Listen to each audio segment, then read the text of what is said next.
Al cierre con Andrés Mompotes. Saludos cordiales, hoy es martes 30 de enero de 2018 y estamos aquí en la mitad de la sala de redacción del Tiempo para grabar Al cierre, el podcast de esta casa editorial con el cual analizamos las causas y las consecuencias de los temas más importantes del día. Hoy vamos a hablar de qué efecto tiene la declaración de inocencia que hizo el capturado por el atentado en Barranquilla y por qué la crisis humanitaria de Venezuela llegó al Consejo de Ministros de Santos. Soy Andrés Mompotes, subdirector de Información del Tiempo. Comenzamos. Lo más leído en eltiempo.com. El tema más leído. Hoy se esperaba que se diera la segunda audiencia en el caso del capturado por el indignante atentado que ocurrió este fin de semana en Barranquilla, que dejó 5 policías muertos. Se trata del señor Cristian Bellón. Pero cuando se dio esta audiencia ante el juez de imputación de cargos, en ese momento el señor Bellón se declaró inocente, con todas las evidencias que existen en su contra, luego que además el ELN se declaró responsable de este acto terrorista. ¿Qué sigue ahora en este caso entonces? Y esa es la pregunta alrededor de lo que viene en este proceso judicial. Estamos con Zair Buitrago, subeditor de Justicia del Tiempo, y con Alicia Méndez, especialista del tema en la misma sección. Zair, ¿qué sigue? Hola, Andrés, básicamente lo que sigue es obviamente que tendrá que ir a juicio, que tendrá que demostrar su inocencia en este proceso por 6 delitos, por los cuales podría pagar la máxima pena en Colombia por la gravedad de los hechos que le imputó a la Fiscalía. Y lo que se ha visto del comienzo es que el señor Bellón no ha querido colaborar. Una vez fue capturado, la Fiscalía le hizo una entrevista y en ella lo único que encontró fue incongruencias, mentiras, dificultades inclusive para hablar con él, y lo que uno ve es que aparentemente no habría ningún tipo de posibilidad de colaboración. Él tiene la posibilidad todavía, más adelante, de lograr un preacuerdo con la Fiscalía, con lo cual lograría la reducción de la mitad de la pena, un principio de oportunidad si es que decide, digamos, que ir más allá y dar detalles de quienes más participaban en el operativo. Todo eso está abierto, pero por el momento lo cierto es que no acepta cargos, seguramente irá a juicio, y de comprobarse que realmente era un integrante del ELN, Andrés, regularmente ese perfil de persona no colabora con la justicia y finalmente se va a la cárcel y paga todo. Eso es importante, ya vamos a volver sobre ese punto, pero mientras tanto, Alicia, recordemos y pongamos un poco de contexto en este caso. El señor Bellón fue capturado unos minutos después de que ocurrió la explosión en medio de la formación que había de policías en ese barrio de Barranquilla. ¿Con qué elementos fue capturado y cuáles son los indicios que la justicia tiene en contra de él?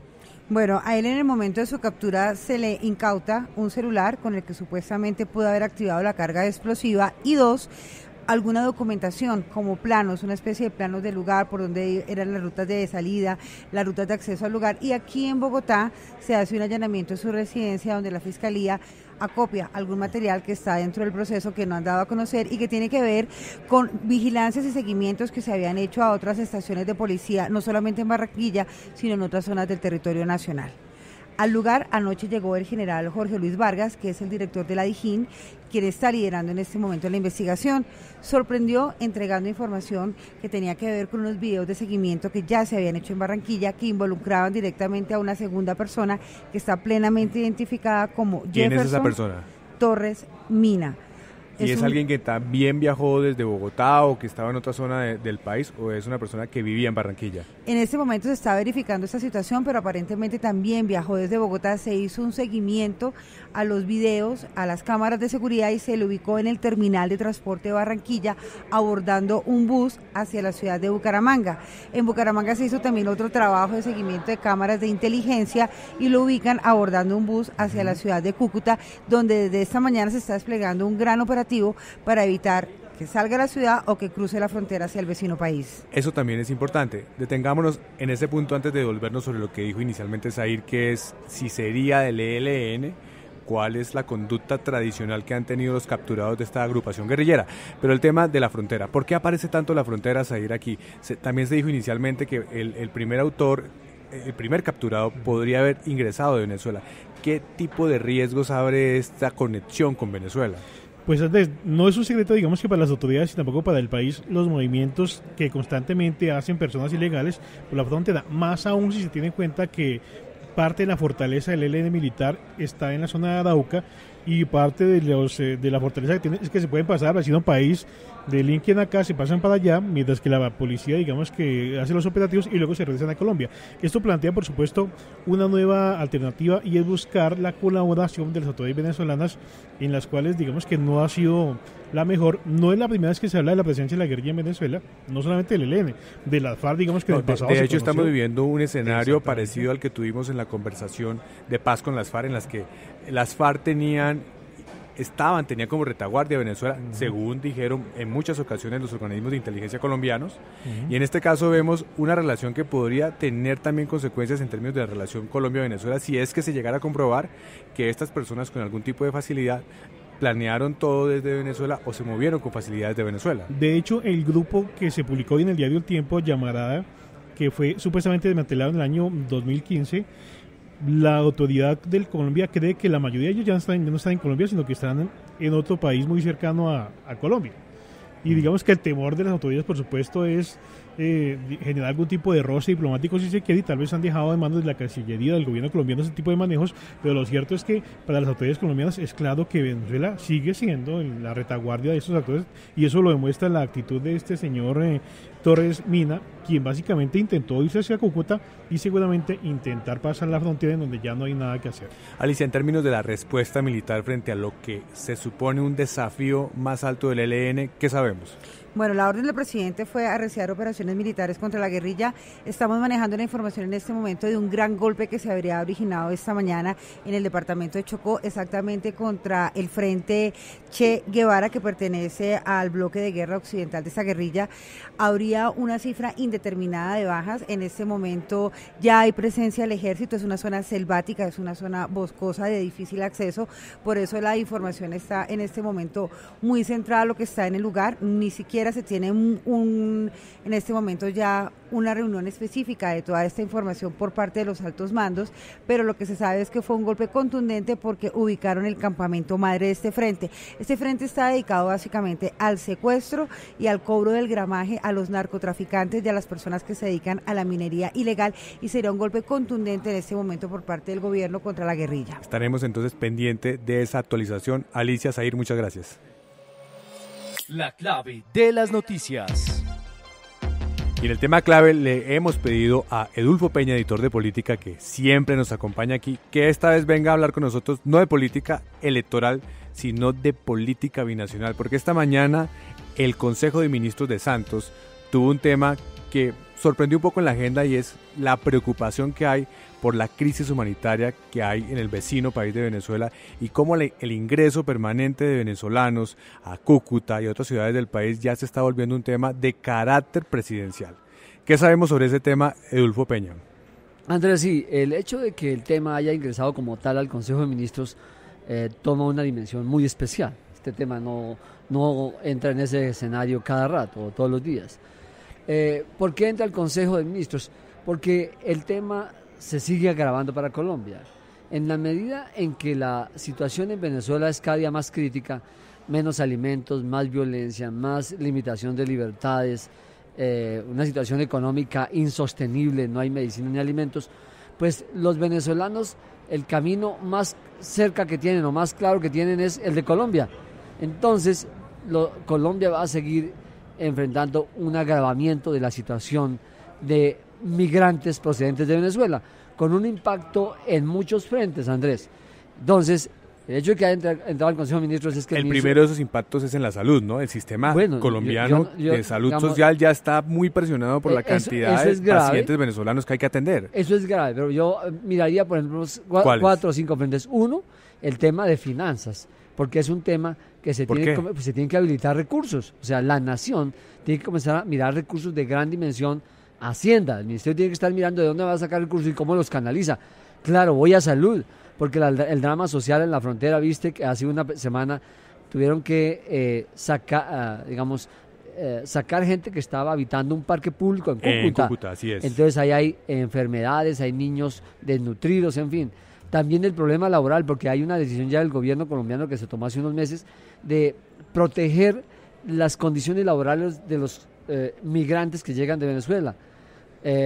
también está la parte internacional. La comunidad internacional va a tener que meterse de alguna manera a mirar el problema, que no sea solo el tema Colombia. de seguridad, no queremos con esto estigmatizar obviamente a los venezolanos que vienen a buscar trabajo de manera natural tratando pero se generan problemas de seguridad ciudadana. De hecho, hoy uno de los temas más leídos en portafolio.co de nuestros colegas de portafolio es: se agudiza la crisis económica y de seguridad en Cúcuta por la llegada de venezolanos. Claro, y entonces uno ve que del otro lado de la frontera la situación no sea clara, porque la decisión de Maduro de ir por elecciones, de cerrarse el diálogo con la oposición, el problema va a crecer y Colombia es el más impactado. Colombia es el país más impactado en la medida en que se agrava la crisis. ¿Qué decisiones se tomaron en ese consejo, Edulfo? No puntualmente todavía, están preparando una como gran la estrategia. Alerta en el escenario donde se toman las grandes políticas nacionales. Por ejemplo, una cosa que se está preparando desde hace días, desde hace meses, es preparar como una especie de campo en la frontera, para ir recibiendo de manera más ordenada, para que no se presente lo del parque, que es doloroso. Es que, Andrés, había decenas, establecer un sitio donde le podamos brindarles una mejor atención a los que llegan carpas, con inminencia y urgencia. Exacto. Entonces, se está preparando, Colombia se prepara para atender de manera mejor la migración y la presión de migrantes de Venezuela, que va a seguir mucho más crítica. Eso es, Andrés. Edulfo, muchas gracias. La cifra del día. La cifra del día es 9,4. Ese es el porcentaje de desempleo en Colombia al cerrar el año 2017. Y es un dato que, aunque mantiene todavía por debajo de los 2 dígitos la cifra de desempleo, una promesa y un reto que ha tenido el gobierno, es mayor a lo que tuvimos de desempleo en el año 2016. En ese momento la cifra fue de 8,6%. Subimos un dígito. ¿Por qué, Mauricio Galindo, editor de Economía del Tiempo? El desempleo sube en el promedio del año 2017 porque el empleo había estado más o menos a salvo de los efectos de la desaceleración. La desaceleración económica ya lleva unos 3 años y sin embargo en el empleo no se había sentido, pero ya en el 2017 empezó a sentirse los efectos de esa desaceleración. Y eso tiene que ver, bueno, usted nos menciona cómo se siente después de varios años de frenazo de la economía el desempleo, pero eso tiene que ver también con la posibilidad de que ahora que tenemos síntomas positivos de la economía no los veamos de inmediato en la recuperación del empleo, es decir, no vamos a recibir todo esto que está pasando con la recuperación del precio de petróleo para recuperar el empleo en el año 2018, o existe una esperanza de que eso empiece a levantarse de manera positiva. Yo diría que si hay algo de repunte en el crecimiento económico y eso impulsa el consumo de la gente, podría sentirse rápidamente el empleo, porque uno de los sectores en donde se perdieron más puestos de trabajo el año pasado fue en el comercio. Y el comercio engancha personas de manera relativamente rápida, así como también despide gente relativamente rápido. Se mueve en una curva según la demanda y la oferta. Sí, inmediata. Y el año pasado se perdieron en el sector de comercio más de 80,000 puestos de trabajo. Pero también usted publicó un dato de que en diciembre fue uno de los diciembres con mayores ventas del comercio en los últimos años, lo cual quisiera mostrar la posibilidad de una recuperación y un repunte en ese sentido. Es posible que cojamos impulso. Hemos visto las cifras del segundo semestre de consumo de los hogares en recuperación. Si eso sigue así, el comercio seguramente va a volver a enganchar personas de las que había estado prescindiendo en los últimos meses. Pero mientras en el comercio se perdieron empleos, en el agro se ganaron. ¿Por qué, Mauricio? El agro tuvo un buen año, fue de los sectores que más creció durante el 2017. Se ha visto también en exportaciones de productos diferentes al café. La cosa es que tal vez este año no veamos esos crecimientos porque se estaba comparando contra el 2016, que había sido un año difícil. Entonces, digamos que esas cifras de crecimiento que vimos en el 2017 en el agro y de crecimiento en el empleo también en el campo, posiblemente no sigan. Y el otro punto sobre el agro es que no es el empleo de mejor calidad. Así es, Mauricio. Muchas gracias. Bueno. lo que viene para su información. This is a devastating security breach that was leaked out of the Pentagon. The most highly classified documents of the war. The Times has 7,000 pages detailing how the White House has been lying about the Vietnam War for 30 years. The way they lied, those days have to be over. Y en lo que viene estamos escuchando de fondo el tráiler de la película de Pose que llega esta semana a cartelera y estamos hablando de ella aquí con Olga Martínez de la sección de Cultura del Tiempo porque entre su elenco hay varios nominados, o entiendo que es Meryl Streep la nominada, gracias Olga, al premio Oscar, una de las películas que ha empezado a sonar precisamente por el anuncio de los postulados a este premio de la Academia de Hollywood y que tiene un tema muy interesante que nos toca a nosotros mucho porque somos periodistas y es cómo se mueve toda la intriga de poder y de decisiones éticas alrededor de uno de los temas más importantes en el Washington Post cuando estaba en manos de una editora y cuando se revelaron los archivos del Pentágono. ¿De qué se trata y cómo viene esta película? ¿Qué nos recomienda sobre esta película, Olga? Bueno, Andrés, primero, la gran actuación de Meryl Streep, que siempre será un placer verla actuando. Igual está con Tom Hanks, y es una película en la que también aparece Steven Spielberg, o sea, es una película que ¿aparece tiene tres... o dirige? Dirige, son Okay, digamos, las tres grandes estrellas detrás de The Post, Los secretos del Pentágono.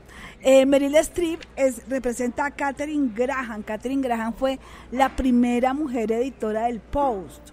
Legendaria, es una figura sí. Para los que estamos metidos en este tema como conocida como una especie de dama de hierro sí. En una redacción donde habitualmente solo había mayoría de hombres y viene a ser la que toma las decisiones más difíciles.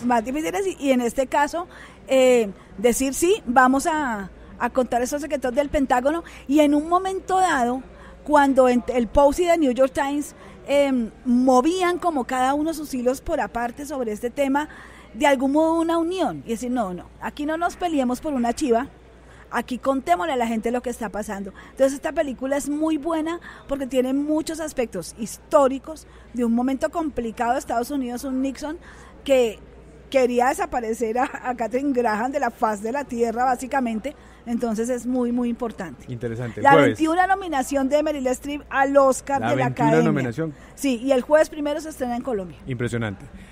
Pero hablemos de una noticia un poquito más triste también para agregar un dato adicional a este podcast y es cómo sigue la salud del Cholo Valderrama. Recordemos que es nuestra gran figura de la música llanera, que incluso se ganó un Grammy y sufrió un tema de salud, una isquemia cerebral, entiendo.